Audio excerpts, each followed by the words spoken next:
The world of HR is constantly evolving, and let's be honest, so should you. That's why here at Factorial, we're bringing you a weekly dose of HR tips and best practices, but in easily chewable tablets. We're here to give you human remedies for human problems. So without further ado, it's time to take your weekly HR pill. Your employees are probably extremely unmotivated, and it's your own fault, seriously. Motivating employees seems like it should be easy, and in theory, it is. But while the concept of motivation may be straightforward, motivating employees in real-life situations is far more challenging. As leaders, you're asked to understand what motivates each individual on your team and manage them accordingly. This is a challenge to ask of leaders, particularly those with large and dispersed teams and those who are already overwhelmed by their own workloads. What are you probably doing wrong to motivate your employees? Let's take a quick look. Oh, and before that, don't forget to subscribe to our channel. Consider this free health care for your company. So let's start. The diagnosis. Leaders are encouraged to rely on the carrot versus sticks approach for motivation, where the carrot is a reward for compliance and the stick is a consequence for non-compliance. But when your sole task as leaders becomes compliance, trying to compel others to do something, chances are you're the only one who's going to be motivated. Even if the metaphor has been around for quite some time, employees are not like proverbial donkeys who can be lured in by carrots or can be punished with a stick to make them climb over the mountain.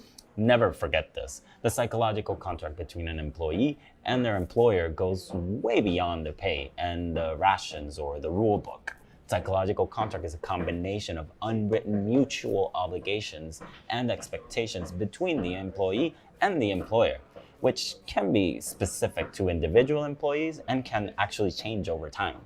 This concept was developed in the 1960s, and it basically boiled down to perceived balance between the amount of work, loyalty, and commitment an employee puts into the job and the pay conditions and general treatment they receive in return. Now, how do you use this to your advantage and to the advantage of everyone? How do you motivate your employees to be the best they can be? Let's take a look. The cure. Because motivation is all about individual perception, you can't hop to always be in control of the psychological contract. But you can actually build trust and inspire loyalty, which are key features to motivate your employees. You can start doing this by following 8 simple principles. Be consistent in how you treat employees and how you apply the rules in the workplace. Be open to having conversations with employees and actively listening to what they actually have to say. Be honest by telling employees how it is, even if the news are kind of a disaster. Admit when you don't know the answer or you've made a mistake. Deal with the issues when they arise rather than burying them in or burying your head down in the sand. Recognize employees for going beyond the call of duty, even if it's as simple as saying thank you. Keep your promises and don't make any promises that you can't keep, obviously. Acknowledge employees' individual needs and preferences, even if you can't always meet them. Are these the only things you can do to motivate your employees? Not really.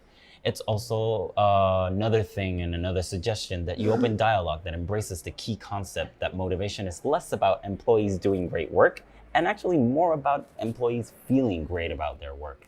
The better employees feel about their work, the more motivated they will remain over time. So when you add all of this to the mix of traditional carrots and sticks to motivate employees, you can actually engage in a new and meaningful dialogue about the work instead. What does this mean? Well, for one thing, you have to share context and provide relevance of the projects. No one can steer a ship in the dark, or maybe a few people, but who knows? On the other hand, you as a member should always be able to anticipate roadblocks to enable progress. If you don't give them the correct tools to do their best, they will not do their best.